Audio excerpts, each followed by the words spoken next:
ये प्यारे बच्चों, आगे क्वेश्चन है कि ये क्वेश्चन किसका है? सांख्यिकी का। सांख्यिकी मतलब जैसे आंकड़े जिसमें दिए जाते हैं, अपन को माध्य ज्ञात करना होता है, माध्यिका ज्ञात करनी होती है, या बहुलक, ये 3 पॉइंट होते हैं। तो इसमें अपन का बहुलक का सवाल है। बहुलक के लिए मालूम होना चाहिए बहुलक में मुख्य रूप से क्या होती है, इसकी परिभाषा ये मालूम होना चाहिए। जो आंकड़े दिए जाते हैं, जो भी अपन को संख्याएं दी जाती हैं, पद दिए जाते हैं, उन आंकड़ों में बहुलक की नॉर्मल अपन गिनती अगर ज्ञात करना हो कि बहुलक क्या होता है, तो बहुलक सामान्य रूप से वो चीज़ होती है, वो पद होता है, वो आंकड़ा होता है जो सबसे अधिक बार आया हो। सबसे अधिक बार आया हो माने जिसकी बारंबारता सबसे अधिक हो, वही बहुलक कहलाता है। जो आंकड़ा सबसे अधिक बार आता है वही बहुलक कहलाता है। इसको अपन वैसे नॉर्मली ऐसे ही देख सकते हैं कि कौन सी संख्या ज़्यादा बार आई है। तो अपन को दिखाई दे रहा है कि 14 है ना, 3 बार आया है, तो अपन ये कह सकते हैं क्योंकि 14 की बारंबारता कैसी है? सबसे अधिक है। कितनी है?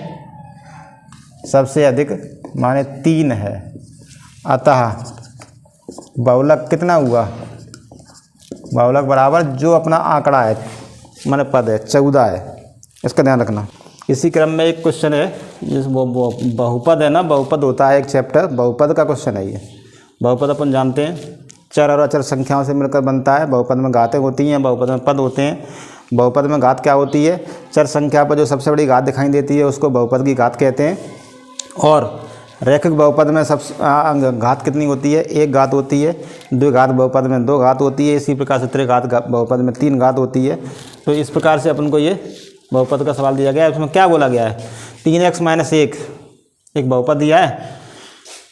6x² + x - 1 का एक गुणनखंड है, तो दूसरा गुणनखंड क्या होगा ये पूछा है उसने। ये जो बहुपद है इसका एक गुणनखंड है, तो दूसरा गुणनखंड क्या होगा? ये कैसे ज्ञात करेंगे? एक सामान्य सी छोटी सी बात है। जैसे मान लीजिए कि 6 के गुणनखंड क्या होते हैं? 2, 3, 6 नॉर्मल रूप से ये गुणनखंड होते हैं।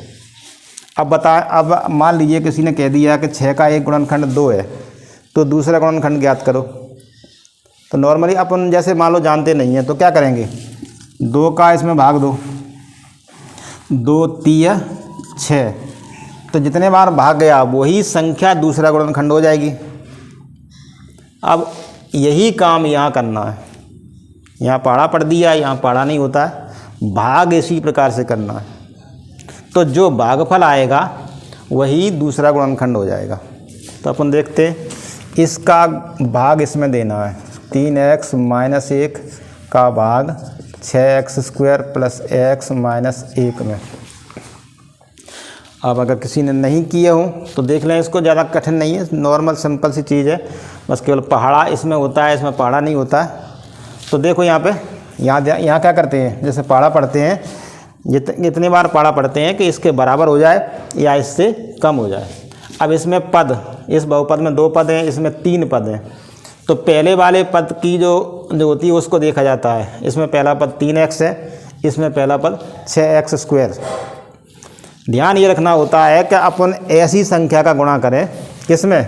इस वाले पद में, माने पहले पद में गुणा करके पहले इस पद के बराबर हो जाए अपन दिमाग में, माने 3 की जगह पे 6 हो जाए और x की जगह पे x² हो जाए। तो इस बात को तो थोड़ा ध्यान रखना पड़ेगा कि 3 में गुणा करेंगे 2 का, 2, 3, 6 हो जाएंगे। और x की जगह x² कैसे होगा? माने घात 1 है, घात 2 करना है, तो 1 x इसमें और होना चाहिए। मतलब ये हुआ कि 2x का 6x में गुणा करेंगे तो 2, 3, 6 और x का x में x²। और इसका इन दोनों में गुणा करके यहाँ लिख देंगे। 2x का 3x में गुणा होगा तो 6x², 2x का ही 1 में गुणा होगा जब -2x। उसके बाद अपन इसमें घटाते हैं, जैसे यहाँ 0 हो गया, यहाँ भी घटाएंगे। यहाँ पद 2 हो सकते हैं, 3 हो सकते हैं। तो ध्यान ये रखना कि ये जब घटाना का चिन्ह लगाएंगे माइनस का, तो माइनस का इन सब में गुणा हो जाएगा। तो ये हो जाएंगे माइनस के, ये हो जाएगा प्लस का। तो ये पहला पद बराबर है, चिन्ह अलग अलग हैं तो ये कट जाएंगे। यहाँ देखो x प्लस का और 2x ये भी प्लस का, तो 2x और 1x ये हो गए 3x, माइनस का एक बचा यहाँ पे, इसको उतार लो वैसे ही वैसे। अब वही प्रक्रिया दोबारा, ऐसी संख्या का इसमें गुणा करना है, किसी भी संख्या का कोई संख्या ढूंढ के अपन को गुणा करना है इसमें कि इसके बराबर हो जाए बस। तो यहाँ 3x है, 3x ही लेके आना है, तो गुणा किसका करेंगे, कोई अंतर नहीं आता है तो किसका गुणा करना पड़ता है, 1 का। अब चिन्ह कौन सा है, चिन्ह यहाँ प्लस का ही है। 1 का गुणा करोगे 3x वैसे की वैसे रहेंगे, और 1 का 1 में गुणा करोगे तो 1 रहेंगे। फिर यहाँ घटाएंगे तो ये हो जाएगा माइनस, ये हो जाएगा प्लस, तो ये प्लस माइनस के ख़त्म, ये 1 भी प्लस माइनस के ख़त्म, शेषफल 0 आएगा इन सवालों में। भागफल ये आया है, यही अपना दूसरा गुणनखंड होगा, 2x + 1, माने ये दूसरे नंबर का सही है। इस प्रकार से ये करना है। चलिए बच्चों आगे बढ़ते हैं। अगला क्वेश्चन है हमारा, अगला क्वेश्चन हमारा क्षेत्रमिति माने मेंसुरेशन से ही है। इसमें एक घनाभ का सवाल है। ये घनाभ का आयतन 275 घन सेंटीमीटर तथा आधार का क्षेत्रफल 25 वर्ग सेंटीमीटर है, तो उसकी ऊंचाई कितनी होगी। घनाभ कैसा होता है आपको पहले मालूम होना चाहिए। जो डिब्बा होता है कि डिब्बे का ये जो आकार होता है वो घनाभ का होता है। इसमें ये 3D होता है, 3 डायमेंशनल, माने लंबाई होती है, चौड़ाई होती है और ऊंचाई होती है। तो सबसे पहले आप चाहें तो देख लें बना के। ये एक आयत है, आयत की फलकों से ही घनाभ बनता है, ये ध्यान रखना। ये डिब्बे का आकार है, इसको अपन घनाभ बोलते हैं। ये इसका आधार होता है, आधार माने नीचे का हिस्सा, जो कि एक आयत है, चतुर्भुज उसको कहते हैं आयत। इसमें ये लंबाई होगी, ये चौड़ाई होगी और ये ऊंचाई है, यहाँ से लेके यहाँ तक। तो इसमें क्या क्या बोल रहा है, ये इस पॉइंट पे ध्यान देना है कि आधार का क्षेत्रफल, आधार कैसा है, आयत चतुर्भुज होता है। तो आयत में है क्या, लंबाई है और चौड़ाई है। तो इसका क्षेत्रफल दिया गया अपन को, ये ऊंचाई ज्ञात करना है। तो और ये जो दिया गया है आयतन का भी एक सूत्र होता है। तो इन सब का इस्तेमाल करते हुए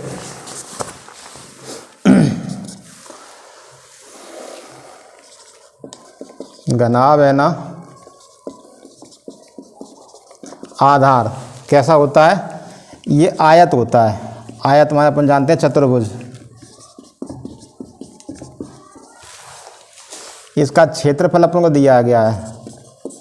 इसका क्षेत्रफल होता क्या है, लंबाई गुणा चौड़ाई। वो कितनी दी गई है, कितना दिया गया है, 25 वर्ग सेंटीमीटर। घनाभ का आधार आयत का जैसे होता है, तो उसका अपन को क्षेत्रफल ये दिया है। अब हमें क्या करना है, ऊंचाई ज्ञात करना है, और आयतन भी अपन को दिया है। आयतन दिया है, तथा घनाभ का आयतन कितना दिया है, 275 घन सेंटीमीटर। अब घनाभ के आयतन का एक सूत्र होता है, वो भी अपन लोगों को मालूम होना चाहिए। क्या होता है, लंबाई गुणा चौड़ाई गुणा ऊंचाई बराबर ये है 275 वैसे के वैसे। अब बस अपन को ये ध्यान रखना है कि ये लंबाई गुणा चौड़ाई वो क्या है, वो है अपना ये, जो कि अपन कह सकते हैं ये जो उसका आधार है, इसका क्षेत्रफल। ध्यान रखो इस बात का, जो कि अपन को दिया है, कितना दिया है, 25, और गुणा में ये ऊंचाई बराबर 275। क्या करना है, अब इस 25 को जो गुणा में है ना, इसको बटे में कर दो, ऊंचाई प्राप्त हो जाएगी। ऊंचाई बराबर 275 बटे 25। इसको काटेंगे तो 25 एकम और फिर 25 एकम। ऊंचाई कितनी हो गई, 11 सेंटीमीटर। ये अपना आंसर हो गया। ये एक और क्वेश्चन आ गया आपके सामने, इसको देखते हैं। ये है ब्याज का।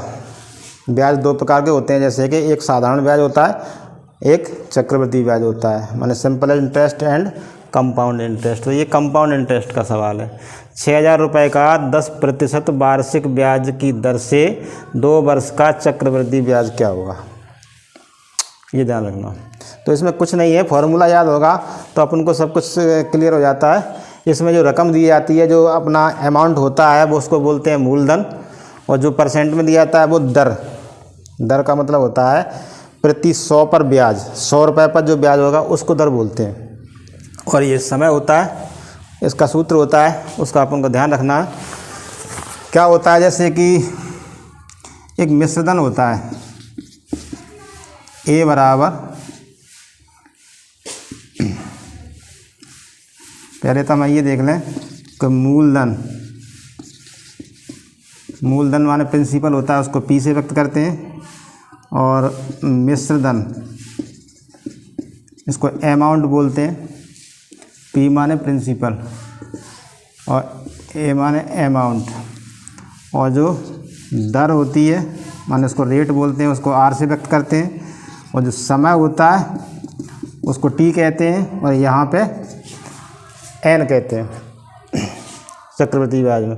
तो ये होता है इसमें अपना ए का सूत्र होता है पी इंटू 1 + r/100 पे घात एन। अमाउंट पहले ज्ञात कर लो, उसके बाद अपन चक्रवृद्धि ब्याज माने CI बराबर क्या होता है, अमाउंट में से पी माने मूलधन घटा देते हैं, तो वो चक्रवृद्धि ब्याज आ जाता है। तो ये दोनों सूत्रों का इस्तेमाल करना है, पहले इसका इस्तेमाल करना, फिर उसका इस्तेमाल करना।